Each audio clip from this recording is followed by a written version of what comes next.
So hey there guys, it's your boy Vandal, and I'm coming to you with an extra special video this week because it's an announcement of a new manga competition that we all have been waiting for. Well, kinda not really. So let me get into it. So the contest this time is the Kyoto International Manga Contest 2021.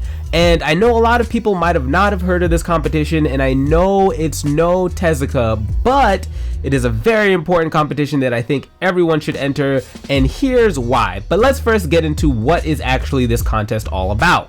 So the Kyoto International Competition is a competition that is held every year. It's an anime award for international people who are amateur mangaka, basically for people who want to get their foot in the door, who want to really get their professional kicks going, and they get to do this through the Kyoto International way.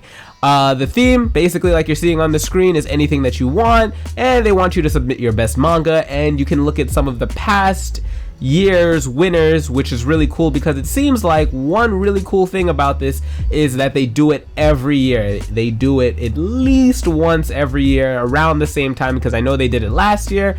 I didn't have anything ready for it, so I wasn't able to actually make anything, and maybe a lot of people are also really focused on the Tezuka and this got overshadowed, but they do it every year. They're also doing some illustration contests and some CG contests, so if you're interested in that, you can take a look at that. But we're here for manga, and that's why we're here on this channel. Now, the most important part that we all need to be focused on is what are we getting for doing all of this. So they have a lot of prizes, which is really nice compared to the Tezuka, where there's only about like maybe 3, maybe like 7, because there were some runner-ups as well, or honorable mentions.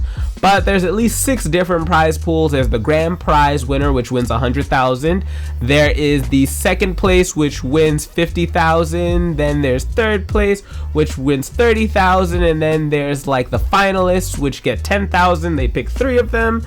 Then there's the special awards, where they give them out to different people who they feel like did really well, and they'll also get 10,000 yen. So they're giving about like 200,000 yen in prizes, and 200,000 yen in the big scope of things isn't that much money. It sounds like a lot, but it's not that much. But that's not why we're here. This is the money comes later. What we are here for is the most important part, and that's making manga that everyone can see. So in addition to getting all that beautiful moolah, you are also invited to an event where, you know, you can meet other people and display your works and get your awards and all that cool stuff. As you see on the screen right now, you can see some people from last year who were, I guess, Zoom called, because you know the state of the world and we can't actually just travel to wherever we want. I guess it'll be that if you're one of those winners. Just remember, you know, be safe, corona, all that good stuff. But that will take place around, I think, the 17th, so be prepared to fly around that time if and when you're ready to win. Now, I think this is the key part. This is the most interesting part of this competition, because one of the things that I had a problem with in the Tezuka competition is that it was great. It felt like the Evo of like making manga, but the problem with it was that I wasn't sure if everybody's works got read. That was just one of the things that really just rubbed me the wrong way. And this one is really cool. So the really good part about this is that they call it, like you see on the screen, it's a shortcut to becoming your professional debut. But the one thing is, if you don't win, you still have a possibility to get a job in the industry, or someone to reach out that liked your work, that saw it, that might maybe want to put you in the industry, maybe as an artist, or put your own work out of there. So I don't have too many stories. If you are one of those people that this has happened to, you're probably really busy and you're not really watching my video right now. But I would love it if you left a comment down below to tell about that experience, or anybody that you know that might have had that experience, so we can all learn about it. That's one of the cool things about this competition, especially because it happens every year. So that means there's always a pool of people looking at your work and trying to get you to be in the business. So it's definitely a good way to let other people in Japan see your work and see what you're able to do. So if you're thinking about that, this is one of those key things. If anything, besides the money, besides the fame, it's being exposed to people in the industry that you want to get to know and just, you know, get your foot in the door. I think that's really a big selling point for this whole thing, that you're able to just have these other editors from different magazines just looking at your work, and potentially someone likes them. So make sure you just put your best foot forward. That's why they said put your best manga in here. So let it shine. Even if there's like a bunch of other gems, you're still a gem too. Don't forget that. All right, that was a little cheesy. Let's move on. So basically, this contest is hosted by Medibang. You can follow the directions here. It's kind of like what you did in the Tezuka. You just upload your document, you do all that good stuff, and then you make sure you submit it to the contest before the end date, which is July 26th. So you have about 2 months. I know I'm a little late on this video, so hopefully you're not too late seeing this. And then for users outside of Japan, what's going to happen is they're going to submit your manga, it's going to get translated, and then the judgment starts commencing, and you'll know, I think, sometime before you gotta fly out. I think they'll probably tell it in the rules or whatever. Let's go take a look at the submission details. So the entry period is from May 10th to July 26th. We have a look at the format. It pretty much is open-ended. You could have it colored, black and white, JPEG. There's no designated page order. You can do whatever you want, honestly. It's really free. This is just an aside. It's really cool that you can just do as many pages as you want as well. They recommend that you do 45. I agree. Try and cap it. Think about, like, if you were going to do the Tezuka as well, you could also submit it for that. So maybe keep your page range maybe somewhere between 45 and 52 pages. I think that's what it was for the Tezuka last time, if it happens again. So you could use it for this contest, and you could use it for the other contest if they do it on Medibang, or another contest that comes up at all. Another thing that we notice is that you can use different languages: English, Spanish, Chinese, all that good stuff, pretty much like the last competition as well. It has to be original. If there's anything that I spew on this channel, I would love it if you guys make original manga. Please make original manga. Don't make fan fiction. Don't waste the time of the people who are reading it. Make something that is your own. That's all I'm gonna say about that. I'm probably gonna say more. I don't know who I'm kidding. The genre isn't specific, so you can make it about anything that you want. Think outside of the box. Think about what has never been done before and make it interesting. That's all that we do on this channel, is try to build things that are interesting. And if you're interested in that, try and follow these videos that I have made. I have made a whole collection of stuff that is for you on how to make manga, how to start your manga, how to storyboard it, how to write the script. And after this video, hopefully the following week, if you guys are seeing this later, there will be another video up about how to use Clip Studio, a digital program, to make this in that amount of time. Hopefully I get it out before the contest actually gets here, so you can actually make it. Okay, enough despair. And it's pretty much the qualification requirements. There's anybody who wants to make manga, or illustrators who want to make a professional debut in Japan. And who isn't that? Like, I feel like if the Tezuka didn't happen, no one would know about this competition, because this competition is really boss for anybody who actually wants to make manga and doesn't want just fame to be in Shonen Jump. This is just like a really, really good, humble route. It's very Kyoto, now that I think about it. It's really cool. And then also people who are actually willing to go to the ceremony. But I think if you fit the first description, you would also fit the second description. I don't know what kind of person wouldn't want to go, but all right, enough rambling. All right, this is an important one. If you are the person who won the last Tezuka, you cannot enter this competition with the same work that won an award in another competition, or if you're published in another magazine. Just keeping it a heads up for some of you. I know everybody's situation is different, but be aware that it's not good, I guess, to cross things. But you can submit works that you have posted on art websites, social media, etc. That's okay. So if you uploaded it to your fan blog, that's all right. If you didn't, that's okay too. I like going through this part of the rules, because going through the rules is the most important part, because I think somewhere down at the later part of the rules, they talk about disqualifying you for not following any of the rules. However, I don't know how you could break any of these rules. It's a very small margin of error if you're the person who broke all the rules, or at least one of them. It's really hard. Again, it's open to anyone who can just be a pro, or somebody who likes to do it as a hobby. It's really kind of, this is seeming like it's not the Evo, but it's like definitely an everyman's competition, and the other one is like just superstar fame. Look at my work, get it out there. It's like a advertising role. I don't know, it's something like that. All right, so another important thing, I'm reading it as we're going here. The right of the work submitted for the prize belonging to the entrant.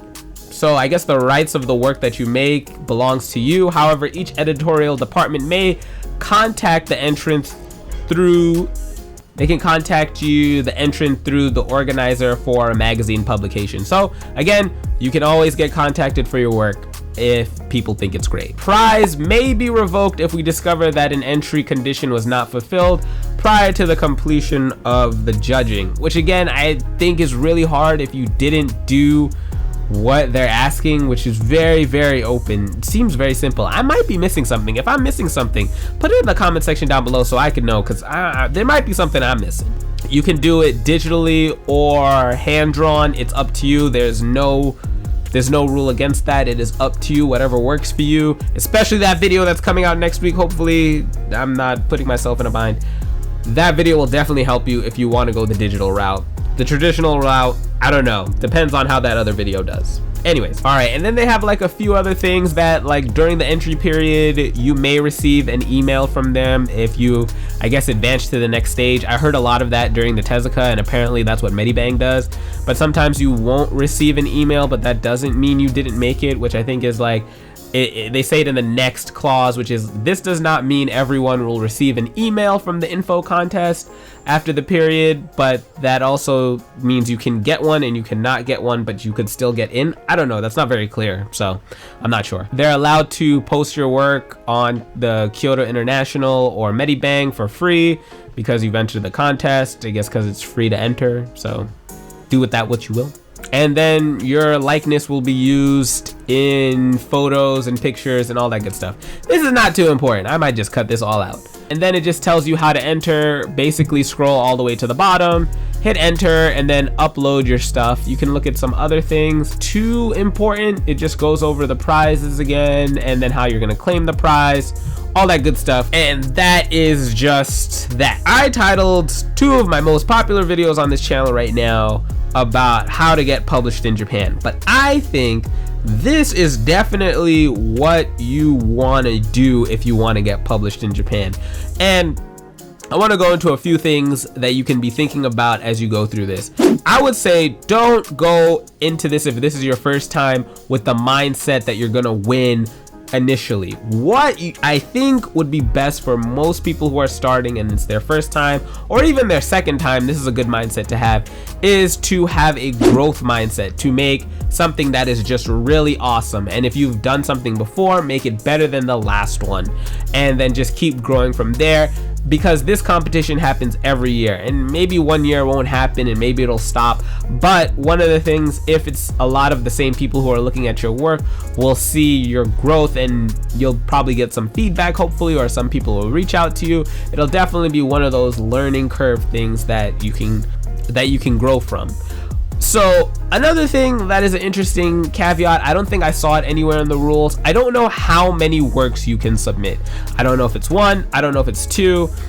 They didn't say, so maybe you could put as much as you want, but at the same time, it's quality over quantity. So I would try and go with trying to put my best work out rather than just put as many works out and trying to just grow my repertoire. But I don't see why you couldn't hand in another one, maybe 2, maybe 3. I know I'm gonna hand in another one. I'm trying to make another one eventually, if that ever happens with all this editing that I end up doing that I hate. All right, moving on. Now, this point that I'm gonna hammer in, that I know I'm the guy who always does that, but one of the things I want everyone to do is always make original work. Make it original, make it interesting. Take ideas that you love, don't just copy them, improve upon them, add to them, mix them up, mash them up, mashal them up. Okay, maybe I'm getting a little too far ahead of myself, but the point is, what I want you to do is just make really good manga, and that's what this whole channel is here for. Trying to help people get ideas flowing, think about how to structure things formally, and just get your ideas out of one way of thinking and try and form it into another. And like I've said in past videos, don't just because you are making a manga for Japan, I understand the inclination a lot of times for people to want to base their characters in Japan, base everything that they've watched from Japanese anime and manga, and just know that you can do, but you want to stand out. Don't just make your manga Japanese for the sake of being Japanese. Make it something that is true to you and your experience, and I promise you that will be better than anything you will ever make that is a carbon copy of the things that you love. I promise you it doesn't seem like that now, but it is. Another thing, it's a really small tidbit, just follow the advice of what they say in the rules. Try and read it over as many times as you can. Try and keep your workflow really tight. Start working now. Hopefully you've seen this video and you have a little bit of time. Try your best to try and put something together, because you don't have to do 45 pages, but you could do a little bit less and just work with what you have and make a short, concise story. All right, last point. This is something I saw in the Tezuka so much, and it just irks me. Focus on the characters. You don't have a lot of time. Make people fall in love with people. People fall in love with people. Then people fall in love with worlds. Don't just world build. Don't take 6 pages to tell me about your world. Don't just tell me about your world. Show me your world. It's like that Ariel theme. Show me a whole new world that I've never seen. But give me characters that make me want to just follow their journey, feel their highs, feel their lows. And I know it's hard to do that in the amount of pages that you're given, but try your best to make the readers empathize or want to read more about the person that they are reading. And everyone is not going to feel the same way about your work. I won't feel the same way about your work that the judges will feel, but just to get your mind thinking, think about those things, and hopefully that will create something that the world has never seen before. Because that's what I think. I'm selfish. All right, going on a slight tangent, and I don't know who's gonna watch this, but I'm selfish. Why I created this channel? I created it for you guys, but I created it for myself a little bit, because I want to read different, really good manga. I want to read stuff I've never read before, and that's why I enjoy seeing people create new works, and when I'm inspired and see new things, because that shit makes me want to draw. That's why I draw, because I want people to get that same feeling that they do when they, watch anime or read manga or whatever it is. I want to impart that to them, and maybe that's what you want to do too, and that's why you're here watching this video, because this is one of your dreams. So if it's your dream, go get it now. Alright, I think I've talked enough. It's a little bit rambly. I'm gonna try and stitch this together as beautifully as I can so you guys can see it as soon as possible. But I appreciate you guys for watching this. I hope my tips or thoughts about things helped a little bit on what to do with this competition, how to approach it. And in the future, if you're really, really into the Tezuka and this is just not your piece of cake, but I don't know why it isn't, you can subscribe to the channel, because I'm definitely going to be covering the Tezuka when it drops, because it's hype for everyone and I know it inspires everyone to put their best foot forward. But don't sleep on this competition, because this competition is absolutely one of the best things I could say for anyone who really wants to get published in Japan. It's got everything. Even if you don't win, you can still win.